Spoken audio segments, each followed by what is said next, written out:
Hello guys, ये है assignment problem का क्वेश्चन नंबर 5। इस क्वेश्चन में आपको क्या दिया है, चलिए रीड करते हैं। 4 jobs are to be assign to 4 workers. तो गाइस यहां पे 4 वर्कर्स दिए हैं, सुनील, जयनील, अनिल और स्वप्नील। और यहां पे 4 जॉब्स है ए बी सी डी। तो 4 जॉब्स को 4 वर्कर को असाइन किया गया है ऑन 1-to-1 बेसिस।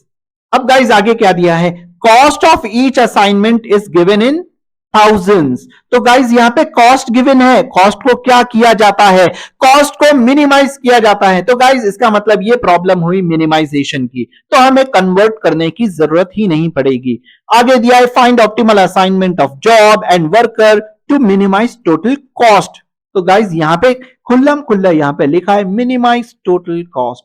तो चलिए स्टार्ट करते हैं इस प्रॉब्लम का सॉल्यूशन। सबसे पहला स्टेप है step number 1, check for balancing. तो गाइस मैं यहां पे देख लेता हूं मेरा कॉलम कितने हैं, 1 2 3 4, और रो कितनी है, 1 2 3 4। तो गाइस मेरे रो और कॉलम यहां पे इक्वल है, तो मैं यहां पे लिख दूंगा, मैं यहां पे लिख देता हूं रो या number of rows equals to number of columns, therefore it is a balanced problem। अब गाइस हम चलते हैं स्टेप नंबर 2 पे। तो स्टेप नंबर 2 पे क्या है, चेक फॉर मिनिमाइजेशन। तो मैं यहां पे लिखूंगा it is a minimization problem.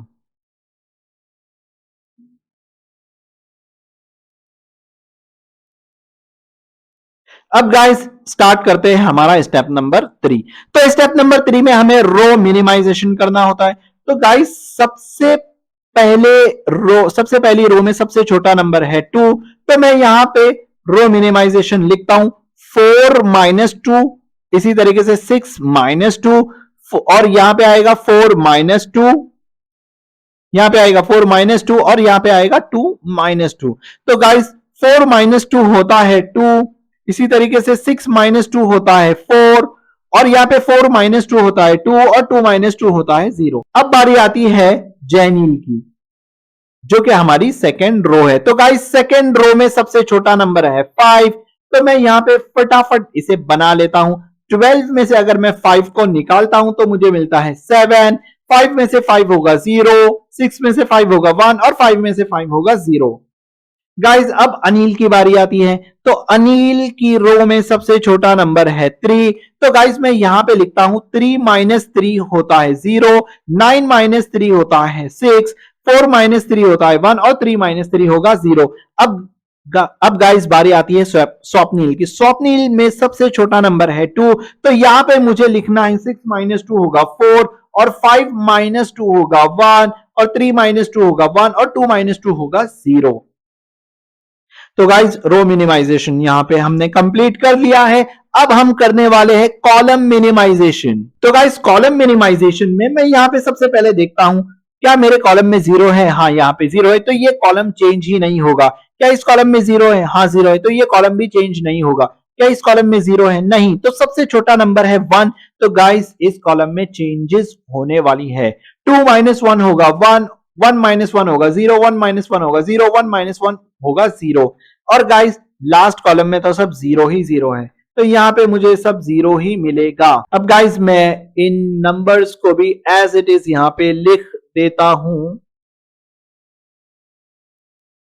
यहां पे होगा 40 61, तो यहां पे 40 61। तो गाइस हमने स्टेप नंबर 4 को भी सक्सेसफुली कंप्लीट कर लिया है। अब बात आती है टेस्टिंग ऑफ ऑप्टिमैलिटी के लिए। तो गाइस टेस्टिंग ऑफ ऑप्टिमैलिटी के लिए मुझे इससे पहले वाले स्टेप में जो टेबल मिला है वही टेबल मैं यहां पर लिख दूंगा। यहां पे मैं कॉपी बेसिकली कर रहा हूं, आपको तो लिखना पड़ेगा। तो गाइज मैंने इसे कॉपी कर लिया है। अब टेस्टिंग ऑफ ऑप्टिमैलिटी के लिए मैं मैक्सिमम नंबर ऑफ जीरोस को कैंसिल आउट करूंगा। तो गाइज मैं इस तरीके से लेता हूं, यहां पे 3 जीरो कैंसिल हो गए हैं। तो गाइज यहां पे 3 जीरो कैंसिल करने से अच्छा सबसे पहले मैं इन बड़े जीरोस को कैंसिल कर लेता हूं, ये हो गए।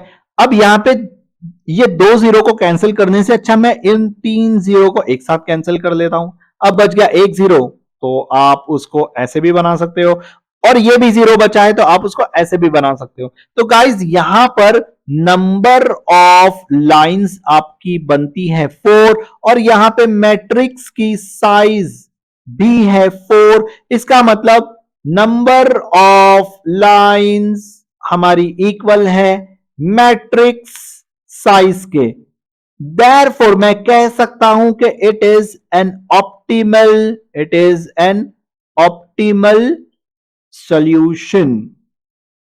तो गाइज अब मैं असाइनमेंट करने जा रहा हूं। तो सबसे पहले मैं सबसे पहले 0 को लिख दूंगा, यहां पे आएगा 0 और गाइज कहां पे 0 आने वाला है, सेकंड में आएगा 0 और गाइज कहां पे 0 आने वाला है, यहां पे आएगा 0, यहां पे आएगा 0, यहां पे आएगा 0। और यार ये पूरी कॉलम ही तो ऐसे लगता है जैसे 0 के लिए बनी है, तो मैंने यहां पे हर जगह पे 0 लिख दिया है। तो गाइज अब मुझे असाइन करना है, तो असाइनमेंट मैं कैसे करूंगा? अगर मैं रो के हिसाब से चलता हूं तो मैं इसको असाइन कर लेता हूं। तो रो में तो और कोई 0 है नहीं जिसे मैं क्रॉस कर लूं, लेकिन कॉलम में ये सारे जीरोस हो गए क्रॉस। अब गाइज मैं सेकेंड इसमें चलता हूं, तो गाइज मैं इसे बिल्कुल नहीं लूंगा, क्योंकि अगर मैं इसे सिलेक्ट कर लेता हूं, इस यहां पे 0 असाइन कर लेता हूं, तो मुझे इसे कैंसिल करना पड़ेगा। तो साफ दिख रहा है कि आप कॉलम में कोई 0 नहीं आपको कॉलम में कोई 0 नहीं मिलने वाला है। तो गाइज इसीलिए मैं इसे क्रॉस नहीं करूंगा, मैं क्रॉस करने वाला हूं, मैं इसे सिलेक्ट करूंगा और इसे क्रॉस कर दूंगा। तो गाइस इस रो में सारे 0 कैंसिल और इस कॉलम में तो 0 है ही नहीं, तो कैंसिलेशन का सवाल ही पैदा नहीं होता है। अब गाइस चलते हैं नेक्स्ट रो में। तो गाइस मैं यहां पर भी एक बड़ी गलती नहीं करूंगा, मैं इसे सिलेक्ट नहीं करूंगा। अगर मैं इसे सिलेक्ट कर लेता हूं तो यहां पे क्रॉस करना पड़ेगा, जिससे कॉलम ए में तो कोई 0 ही नहीं मिलेगा। तो गाइस ऐसी गलती मैं बिल्कुल नहीं करूंगा। मैं यहां पे इस 0 को सिलेक्ट कर लेता हूं, तो इस कॉलम में जितने 0 है कैंसिल, इस रो में जितने 0 है कैंसिल, और इस कॉलम में तो 0 है ही नहीं। अब इसी तरीके से मैं लास्ट रो में चलता हूं, तो गाइस लास्ट रो में मैं इसे सिलेक्ट कर दूंगा, यहां पे कोई जीरोस बचे ही नहीं जिसे मैं कैंसिल कर लूं। तो गाइस यहां पे मैं चेक कर लेता हूं कि कॉलम में कहीं छूट तो नहीं गया। हाँ, यहां पे एक 0 है, यहां पे एक 0 है, यहां पे एक 0 है, यहां पे एक 0 है। तो गाइस हर जगह पे एक एक जीरोस है, तो यहां पे कोई चीज नहीं छूटी। अब मैं यहां पर ऑप्टिमम असाइनमेंट स्केड्यूल कर लेता हूं। तो गाइस अनिल के सामने मुझे लिखना है A0, तो मैं यहां पे चेक कर लेता हूं 0 के लिए वैल्यू क्या है। तो अनिल के सामने पहले मैं A तो लिख ही लेता हूं, सुनील है, अनिल यहां है। तो गाइस अनिल के सामने मैंने A लिखा है और यहां पे मैं चेक करूंगा कि वैल्यू कौन सी है। यहां पे नंबर है 3, तो गाइस मैं यहां पर लिखने वाला हूं 3। अब मैं नेक्स्ट देखता हूं, जयनील के सामने है 0 जो कि कॉलम बी में फॉल होता है। तो गाइज मैं जैनिल के सामने लिख देता हूं बी, यहां पे मैं लिख देता हूं बी। अब मैं यहां पे चेक करूंगा जैनिल के सामने बी के कॉलम में कौन सा नंबर छुपा हुआ है। तो गाइज वो है 5, जो कि जाहिर है यहां पे दिख रहा है, मैं यहां पे लिख दूंगा 5।